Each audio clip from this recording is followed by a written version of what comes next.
Hey everybody, it's Queen Richard here, and I'm here with another cooking episode of Cooking with Queen Richard.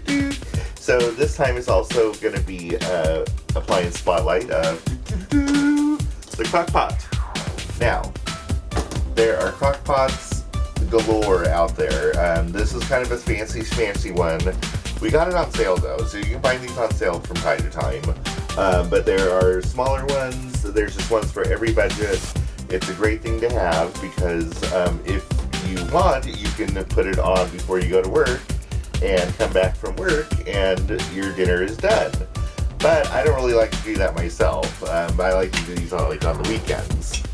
So what I'm going to show you is a really simple one that I like to do because I am personally a meat and potatoes kind of guy. So it's just going to be a simple roast with potatoes. Now, I just get whatever, this is like just the chuck roast, and you can find it for a good price, up here in Washington at least. Good cut of meat, it doesn't look like there's a whole lot of fat on there. And for potatoes, I'm just using just a bag of the baby red potatoes, because it's just me and Ron. You have to, do this in accordance to how large your family is. But it's just the two of us. And now what I'm going to actually cook it in is, for starters, it'll be a can of stewed tomatoes that I will not drain. Now I would normally use like fresh vegetables, but I don't have any on hand, so I'm going to just use some other ones just to kind of fill out the bottom. The mixed vegetables and some black beans, but I'm going to go ahead and make sure to drain these so that there's not all this like extra water weirdness there. And then to top it all off, I'm going to go ahead and put in this Ale House braising sauce over the meat and just let this all cook all day.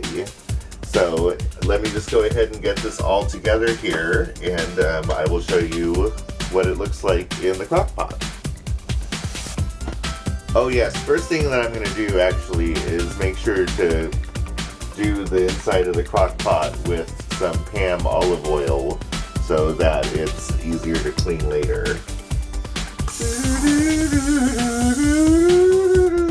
Okay, so I went ahead and put the potatoes and the canned vegetables in here, and I'm just going to kind of mix them about and just make it kind of like a medley. And I went ahead and added a can of the stewed tomatoes, which I'm just gonna squishy around here a little bit. And now I'm ready to prepare my meat. So first I'm going to do is I'm going to take out the meat, I'm going to salt and pepper it, and then I'm just going to place it on here. Okay, so I have the roasty in here, and I have it salted and peppered. And one thing that I like to do is I like to poke holes in the roast before I pour the sauce over it. Now you can either use a knife and do it that way, but one thing I have is I have this little gadget, and it's like a little,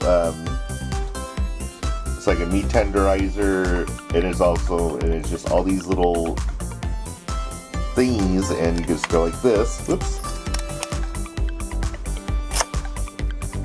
and it just pokes a hole into the meat, and you can just do it all over it, and it's just hard to do with the camera holding it, which is like,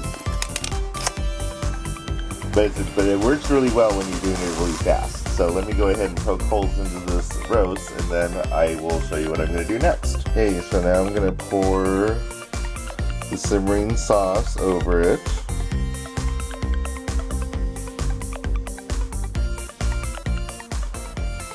And then I'll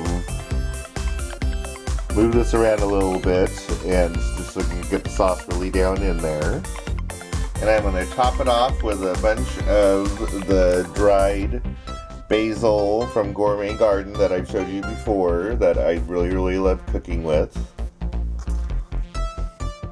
And now I have this going on for high for 8 hours. I wonder if I should do low. I'm gonna call my husband real quick. Hey everybody, so I started it out on high for 8 hours and it went on for about an hour there, and I got with Ron and he thought I should put it on for low for 8 hours, so I went ahead and popped it back on low. But as you can see, it is just gooey. It looks nice and brown in there, and so this is just gonna go all day and we'll just see what it looks like when we're done. So doo-doo-doo.